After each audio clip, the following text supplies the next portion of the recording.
been working a couple of days. The biggest downfall of getting all the drywall up, especially on a rainy day like this, is all the bright sunlight from the great room here doesn't make it into these back bedroom or back rooms anymore. So we're back in the upstairs loft bathroom. This is a 5 by, I don't know, 9-foot bathroom. I've got the bulkhead, the bottom of it, finished up. There's going to be a 4-inch hole there for a shower light. I haven't worried about it yet because I'm going to center it and drill it and the cable's up above it, so I can wait until after it's all taped to do that. I've got the ductwork in, so one line there, you can just barely see it, goes out into the hallway, the stairwell there, and that's going to take in the hot air that collects at the roof from the wood stove. And then this line here is the intake, the shower exhaust, so taking all the hot, wet, damp air from in here out. So I'm trying to use full sheets as much as I can, but I also don't want to waste, so I'm doing these smaller sheets up there, which is just some of the leftover stuff that I have.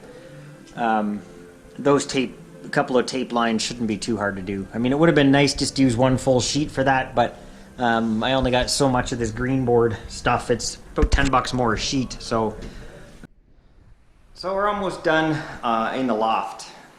This is the second bedroom, Allison's bedroom. I have to get this wall done, but I ran out of J-mold. J-mold is just this steel tin channel. The drywall fits in this little crevice here, and it just makes a nice, I don't know if you can see in that crack there, but it makes a nice edge between two surfaces that aren't going to be dry or mudded together. So all along the beams I've been using this J-mold to make a nice clean, nice looking edge. But I've got so just that little bit in there to do once I get some more J-mold. Out here is done. Out in the office I have the hallway done. The ceilings are actually tongue and groove, so they don't get drywalled. And then, so it's almost ready for mudding up here. Just that little piece up there once I get my next delivery in. I didn't really take into account, not that I had a really accurate timeline on, drywalling the whole house, but I didn't. Drywalling up here has definitely been slower going just because of all the, there's a lot of angles and stuff that have to get cut in, and like all that has J-mold around it, like cutting, measuring all these pieces so they fit in there. It takes time, and it's I don't know, I wouldn't say that it's horrible work. It's definitely not the worst project that I've had on this house so far. I kind of enjoy it. Well, maybe enjoy it isn't the right word. I don't mind it because you start to see the house not as a transparent thing anymore, like walking through walls and stuff like that. They start to look like the finished room. So today is Friday. I'm going to tackle this wall still today or tomorrow. This is going to be a big wall. A lot of, I think it's five rows of drywall, tall, and hard to get out there. But I'm going to tackle that instead of leaving it for last because it's pretty easy to put something off that you hate and just turn it into some kind of a beast. Hey guys, so just doing a little bit of a catch up today. I haven't been videotaping a lot because I've been doing drywalling. Still have a ways to go, but I'm not really recording a lot of it because, well, it's just boring. I will show you kind of part of the process later this week, but it is Tuesday today. This weekend that just passed was the Victoria Day long weekend, and we had my son and, oh my God, there was like 30 people here for the weekend. So last week was kind of doing a little bit of cleanup stuff in the house, finishing up some projects, and then kind of getting the property ready for hosting all kinds of tents and everything for the weekend. I did manage to get the laundry stuff hooked up here, the washer and dryer, or the washer box, the dryer box. I had to move some hydro. The dryer box, or the dryer, we have solid pipe right out of the house. And then I kind of had to convert to flexible duct. I know it's not the most ideal choice, but just because of the crazy bends, I couldn't get it to work out with solid piping. So I have solid out of the box. Then I have high temperature flexible ducting going to regular. There's a whole new issue with that on the outside of the house when we're trying to do the porch, but I'll kind of catch you up on that when I'm doing some outside work. I did finish up the HRV pretty much everywhere on the main floor. I still need to get another box up there. I just ran short. I had to order another one. So the only thing left to do before I can completely drywall this floor is get my central vac hooked up, roughed into the basement, and run a communication conduit upstairs. So that'll be later on today. I did start drywalling in the master bedroom here, but I ran out of drywall. I have another lift of that coming tomorrow. Today's goal, as boring as it is, let's go down into the basement. As boring as today's goal is, I'm going to be down here in the basement. As you can tell, this is just kind of a dumping ground for everything right now. So I need to clean up the front part for sure right now, because I'm going to power wash the plywood floor. Just from back when it was all sealed up and everything, started to get a little bit of mold on the plywood. You can see it there. So now we have all the windows in. We have a dehumidifier running full time. There's lots of light in here now, so once I power wash it, it'll all go away and stay away. I did last fall, I power washed the mechanical room, and it looks great still, so it's not coming back. We'll see what it looks like when it's all done, when I power wash it all, let it dry for a few days, get it back down to 55-60% humidity, and we'll check it out. We may, before I put the heat pipes in, we may actually bring in a mold company just to verify that everything's good. I don't want to start living in a new house that if black mold's going to become a recurring problem, but I'm pretty confident, even if when we're done power washing, we might spray it with some bleach or ammonia or something like that. But I think the power washing, we're using like a mold soap in it. So, but we'll see. I won't bore you and make you watch me clean up the basement. But it's not really a job that I'm looking forward to. But as you can tell, my workbench is a little out of hand. It's actually even sagging in the middle. But it's a good project for the first day back to work after the long weekend. We've got to get our new schedule going again, and 4 months to move in. So it's a lot of work to be done. So it's going to be some longer days, and man, it's lonely here after everyone goes away. Holy cow! From 30 people for 5 days to just me again. Time to turn on the radio. Talk to you in a bit. So, been a couple of days. It's Tuesday now. I have finished up the master bedroom. I finished up the walk-in closet. It's dark in there, you probably can't see anything. I've got two walls in the ceiling of the ensuite done in the green board. This is all that's going to be done when we move in. These two walls here will still be open because we're not finishing this right away. And I'm just finishing up the mudroom now. Got it all the way around. Got all the cutouts done. I broke my roto zip, my old Dremel tool. It broke halfway through, so I'm a little bit slower today because I'm just using a drywall saw. This wall here we actually insulated not for warmth but for noise. So the washer and dryer go right here, and then that's our bedroom on the other side of it. And all houses I've ever lived in, it's always so loud with the washer and dryer running. And with teenage girls, they always seem to be running it just as we're trying to go to bed. So I insulated that, and I'll probably insulate this little cavity here as well. But that'll help cut down a little bit of the noise from the washer and dryer going into our bedroom. Yeah, so tomorrow's Wednesday.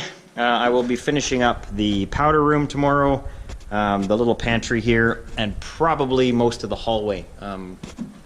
Get that out to around here somewhere. And then that'll give me a good idea on how much more drywall I need to order to finish the great room and the kitchen. But I will work on that tomorrow.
Hey guys, so I finished on Friday.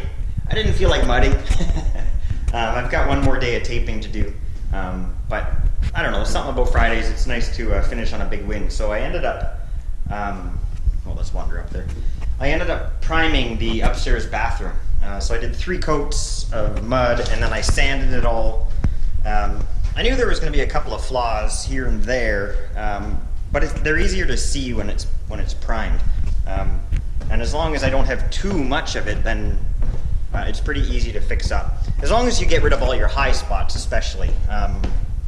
But so what I've got today, so the back wall there and the ceiling of the shower and inside the shower itself, I only did like 1 coat in some places, 2 coats in other places of mud, because that all gets tiled in there. So I put on curdy board and then tile it and all that. So it doesn't need, you know, it doesn't, what the mudding job looks like isn't really as important as just sealing it up. So it's a pretty good job. It's been, you know, it's been a while since I've mudded, a couple years anyway. But I don't know, you probably can't see it on camera, but like I missed there's a bit of a, you can see the screw head there. And then there's some scratches from, you know, when you're mudding and you pick up a chunk of hardened mud, it makes some little scratches here and there. So there's only like 3 or 4 places that I actually see anything. But now that it's all white, I'm gonna come in here with a really bright light, trying to find any of the flaws. And then I once watched when I was working for Bell Canada, I was on a job site and watched a professional taper mudder doing a big commercial building. And he had a neat trick that has kind of always stuck with me, so this is what I'm doing today. I take a little bit of my finishing mud, and then I just add like one or two drops of red food coloring into it. So basically it's just going to tint that mud just like a pinky color, just slightly different than white. And then when I put it on over the paint, I can see those spots. So in a day or so, probably a couple of days, when I come back in here, I know where to sand those few little spots up, and then I can hit it with a coat of primer again, and then this room will be good to paint and start tiling and stuff. So that's pretty exciting. Anyway, I'm gonna get this mud mixed up, and then I will, when I'm all finished touching up, I'll bring it back in and show you so you can see what the red food coloring looks like. So I don't know if you can actually see it or not, but so the pink just barely shows up.